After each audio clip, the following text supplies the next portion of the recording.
말씀 제목으로 증거합니다. 여러분 기억을 못하시겠지만 제가 이 본문 동일한 본문의 동일한 제목으로 한번 제가 말씀을 전한 적이 있습니다. 2년 전이기 때문에 기억을 하시기는 좀 어려울 겁니다. 그때는 개인의 어떤 고난과 역경을 주제로 제가 말씀을 드렸습니다. 그런데 시편 44편은 엄밀히 말하면은 개인이 주제가 아니라 공동체가 주제입니다.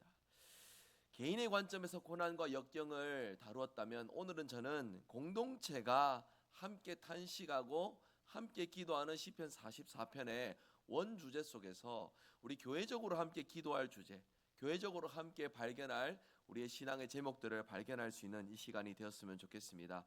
여러분, 시대가 악하기에 이 땅의 교회들마다 참 많이 힘들어하고 어려워하는 역사들이 반복되고 있습니다. 그래서 어떤 교회는 감당할 수 없는 시련 속에 길을 잃고서 방황하는 경우들도 있고, 어떤 교회는 최대한의 인내 속에서 견디는 시간들을 보내기도 하고, 또 어떤 교회는 하나님께서 베푸신 은혜 속에 승승장구 한 걸음 한 걸음 전진해 나가는 그런 교회들도 있습니다.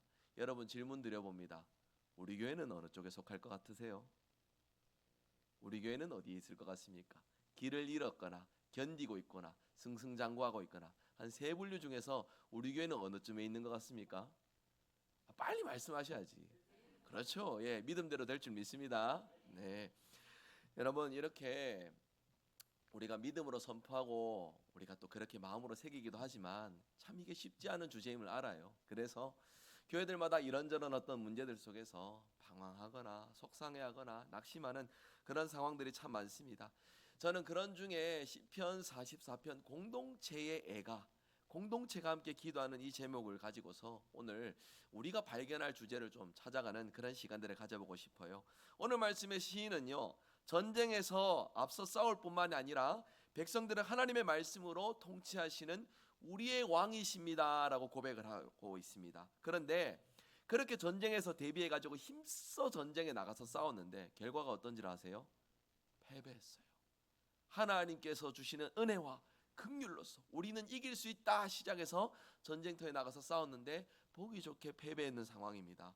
여러분, 전쟁에서 패배했다라는 것이요, 애통하는 이 고백을 천천히 시편 44편 내용을 보시면 성전이 파괴가 되거나 나라가 완전히 함락된 상황이거나 이런 표현들은 등장하진 않습니다. 그렇기에 오늘 본문에 그런 고백들이 없는 것으로 짐작해 볼 때에 이 시편은 왕정 시대 이전에 기록된 어떤 그때 당시의 상황에 대해서 노래하고 공동체가 함께 기도하는 기도 시편으로 분류하는 사람들이 많아요. 그러니까 왕국에서 뭔가 전쟁이 일어나고 패배하여서 왕국이 함락된 위기가 아니라 그 이전에 조상들 때에 겪었던 패배와 어려움들 속에서 오늘 우리가 걸어갈 길은 무엇인지, 우리가 나아갈 방향은 무엇인지를 복기하는 그러한 시편의 이제 주제라는 것입니다. 여러분, 이제 이런 내용을 좀 뒤로 해보고 간단하게 좀 분명하게 말해보자면 공동체 지금 위기가 닥쳤어요. 하나님 앞에 기도하면서 문제를 해결해 달라 싶어가지고 달려들었는데 보기 좋게 패배해서 지금 위기가 닥쳤던 것은 사실입니다. 위기 앞에 이 시인과 그 백성들은 하나님께서 그 옛날 그들의 조상들이 살던 그때에 그 조상들을 구원하시고 은혜를 베푸셨던 하나님에 대해서 다시 한 번 더 마음에 새기고 다시 한 번 더 기억 속에 있는 내용을 정리하면서 이 패배의 순간 중에도 우리를 위하실 하나님의 은혜를 구하면서 함께 소리 높여 기도하고 있다는 것입니다. 여러분, 오직 하나님의 능력 안에서 이스라엘 백성들은 승리를 경험할 수 있었습니다. 그런데 지금 패배했는 이 순간에 여러분 잘 기억하셔야 돼요.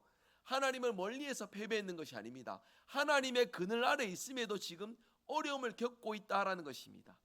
하나님을 나의 왕이라고 고백하면서 이스라엘 민족에게 승리를 안겨주실 분이라 믿으면서 전쟁에 나갔는데 그 싸움에서 패배하여서 하나님 앞에 다시금 마음과 정성을 다해 하나님을 의뢰하는, 그러니까 좋지 못한 순간 중에도 변함없이 하나님의 도우심을 구하고 하나님 앞에 엎드리는 백성의 모습을 보여주고 있다는 것이요, 나의 활, 나의 칼, 꼭 자신의 힘을 의지하지 않고 자신의 능력으로 승리하지 않았음을 고백합니다. 지금까지 모든 승리는 하나님께서 나를 승리하게 하신 일이며 하나님께서 대적들을 수치당하게 하셨고 그 속에서 나를 존귀한 자로 높여주셨다.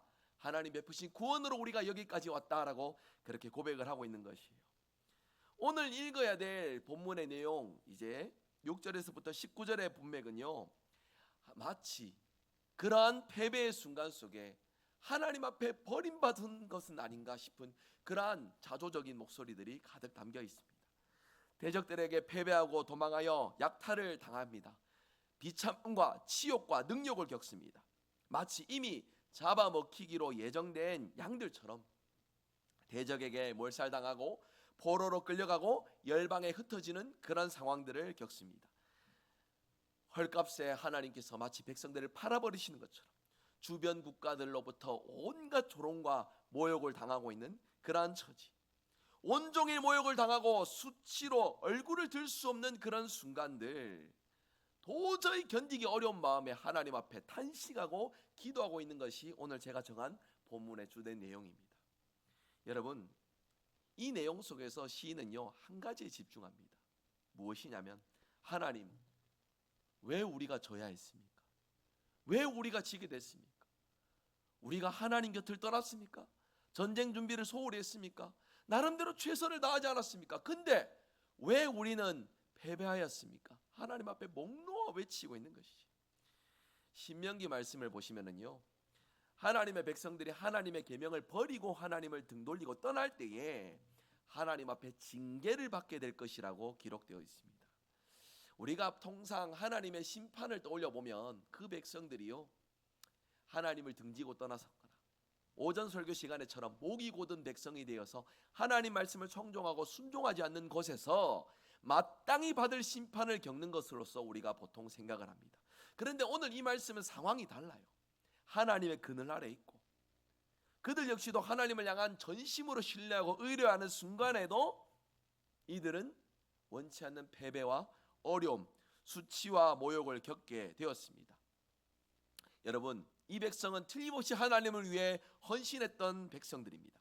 그런데 지금 그들의 형편은 어떻습니까? 괴로움과 원치 않은 상황에 직면해서 발등에 불이 떨어진 그런 순간, 그 속에 시인은 다급하고 당혹스러운 마음으로 무엇을 기도합니까? 주님, 깨어나십시오. 주님, 우리 기도 응답해 주십시오. 어찌하여 가만히 계십니까? 왜 우리를 외면하시고 왜 이 고난과 압제 속에 우리를 그냥 던져 넣으셨습니까? 막 상한 감정을 가지고 마음껏 하나님 앞에 하소연하고 있는 것이. 여러분, 21절에서 26절을 제가 간단하게 요약하면, 일어나서 우리를 도와주십시오. 우리를 구원해 주십시오. 우리를 붙들어 주십시오. 그러한 고백을 담고 있는데, 여러분, 그 순간에도 잘 보시면요, 상한 감정만 다루고 있는 것이 아니에요. 무엇입니까? 하나님을 찬양하고 있습니다. 그 이전 조상 때부터 승리를 베푸셨던 하나님, 지금도 우리의 삶을 주관하시고 붙드시는 하나님, 비록 패배의 순간이지만 이 패배 속에서도 우리를 위해 일하실 우리는 하나님 한 분만 바라봅니다. 그러니까 하나님, 우리의 기도에 응답해 주시옵소서. 하나님을 바라봄 속에 지금 우리를 위하여 일하여 주시옵소서. 공동체의 부르짖음 속에서 하나님은 그들에게 구원의 확신을 주시고 다시금 하나님을 힘있게 찬양하고 노래하는 고백을 더하여 주시는 모습이 오늘 본문의 말씀의 전체 내용입니다. 여러분, 10월달은 개혁의 달입니다. 종교개혁 주간이 있는 달이에요. 종교개혁이 508년이나 지났습니다. 종교개혁이 간단하게 여러분 생각해 보면요, 말씀으로 돌아가자 운동입니다. 성경에 기록된 대로 하나님 우리에게 주신 말씀대로 돌아가서 하나님 말씀 기준대로 신앙생활 합시다 외치며 시작된 것이 종교개혁이에요. 그래서 로마 가톨릭과 우리 개신교가 분리가 되어서 오늘 이렇게 우리의 신앙의 모습, 신앙의 자리로 매김하게 되었는데, 여러분, 개혁은요, 그때 그 순간 한 번으로 끝난 것이 아닙니다. 개혁교회 모토는요, 한번 따라서 해봅시다. 항상 개혁하는 교회, 날마다 개혁해가는 교회예요. 개혁이 무엇입니까? 하나님 말씀으로 돌아가는 것이에요. 그러니까 단순히 개혁은요, 변화를 추구하고 뭔가 틀에 박혀있는 것들을 깨부수고 이런 것들이 의미가 아니라, 개혁은 말씀으로 돌아가는 겁니다. 내 일상이 말씀과 멀어져가 있다면 말씀으로 돌아가고, 내 일상 속에서 말씀의 흔적이 보이지 않는다면 이 말씀 속에서 다시금 하나님이 원하시는 모습을 발견하고, 그것이 은혜로운 순간뿐만이 아니라 고난과 역경과 내 인생에 좌절이 찾아온 그 순간에도 항상 개혁하는 일에 힘쓰는 것이 개혁된 교회가 추구해야 될 방향이고 개혁된 교회의 성도들이 이뤄가야 할 신앙의 모습인 것입니다. 여러분, 오늘 무엇을 개혁하기 위해 힘쓰며 우리가 살아가고 있습니까? 여러분, 생각해 보면 우리도 그럴 겁니다. 오랜 시간 준비하고 계획에 있는 일들이 잘 안 풀리면은 너무 속상하고 힘도 내기 어려워요. 그래서 속상한 마음에 주저앉게 되고 다시는 하지 말자 싶은 마음으로 그렇게 다시금 이전에 가졌던 열심들을 내려놓고서 그저 내 뜻대로 내 편한 대로 그렇게 흘러가는 것이 우리의 인생일 것입니다. 그러나 여러분, 개혁된 교회의 성도는 그것이 참된 삶의 방향이 아니어야 합니다. 그런 순간에도 우리는 계획을 이루어가야 됩니다. 말씀을 거울 삼아 내 모습 속에서 무엇이 부족한지, 승리의 순간이건 패배의 자리이건 그 속에서 하나님께서 무엇을 원하시는지 밝히 알고 그것을 우리의 기도의 제목으로 삼고 신앙의 주제로 삼고 살아가는 것이 개혁된 성도의 모습이어야 합니다. 여러분, 오늘 우리는 무엇을 개혁해 가야 되겠습니까? 특별히 오늘 시편에, 이 시편은 개인의 고난을 위해서 준 시편의 말씀이 아닙니다. 공동체의 고난 속에서도 하나님을 찬양하고 그 속에서 하나님께서 원하시는 개혁된 삶을 추구하는 고백을 담고 있는 시편의 내용입니다. 여러분, 우리 교회 공동체가요, 생각해 보면 여러 가지 어떤 가치들과 여러 가지 우선순위들이 우리에게 다양하게 있을 것입니다. 목사인 저도 사람이니까 제가 생각하는 우선순위들이 있을 것이고, 성도님들이, 장로님들이, 권사님들이, 장립집사님들이, 서리집사님들이 교회를 볼 때에 중요하다, 우선적이다 싶은 것들 다 다양합니다. 그 다양함 속에서 우리는 조화를 이루어야 되고 그 다양함 속에서 우리는 하나님이 원하시는 개혁의 방향을 이루어가야 되는데, 그 일에 가장 핵심된 비결이 무엇인지 저는 오늘 말씀을 통해 우리가 한번 좀 깊이 생각했으면 좋겠어요. 한번 따라서 해보겠습니다. 개혁되기 위해서는 기도가 개혁돼야 됩니다. 기도가 개혁이 돼야 돼요. 여러분, 기도는 단순히 내 인생의 필요를 위해서 하나님 앞에 매달리는 수단이 아닙니다. 기도는 1차적으로 하나님의 뜻을 깨닫는 시간이에요. 내 인생을 향한 하나님의 뜻을 깨닫고 그 뜻을 붙들고서 내가 하나님 앞에 마음과 소원을 아뢰는 것이 기도입니다. 그렇기에 기도를 상호작용이라고 해요. 우리만 애가 달아가지고 하나님 이것도 들어주시옵고 이것도 역사해 주시옵고 우리를 붙들어서 하나님의 놀라운 일들을 사용하여 주시옵고, 보통 이렇게 많은 것들을 구하지 않습니까? 여러분, 그런데 기도가 개혁되어야 된다는 말씀 속에서 1차적으로 제가 무엇을 말씀드렸습니까? 하나님의 뜻을 깨닫는 거예요. 내 인생을 위하여서 하나님께서 무엇을 원하시는지, 지금 내 삶의 자리에, 지금 우리 교회에 하나님께서 무엇을 원하시는 것이, 그것을 깨닫는 것이 바로 기도라는 것입니다. 여러분, 저와 여러분의 기도가 개혁될 수 있길 원합니다. 종교개혁의 가장 큰 열매는요, 기도의 부활입니다. 그전에는 성경을 라틴어로만 적어놔가지고 도무지 말씀 기준으로 기도할 수가 없었어요. 그냥 자신들의 바램과 소원들만 가지고서 하나님 앞에 나갈 수밖에 없던 형편입니다. 사제들이 없으면 기도도 할 수 없는 형편입니다. 그런데 종교개혁의 가장 큰 선물은요, 우리가 언제든지 기도할 수 있는 자들이 되었다는 것이죠. 공동체가 말씀을 붙들고서 기도할 수 있는 열매를 얻었다라는 것입니다.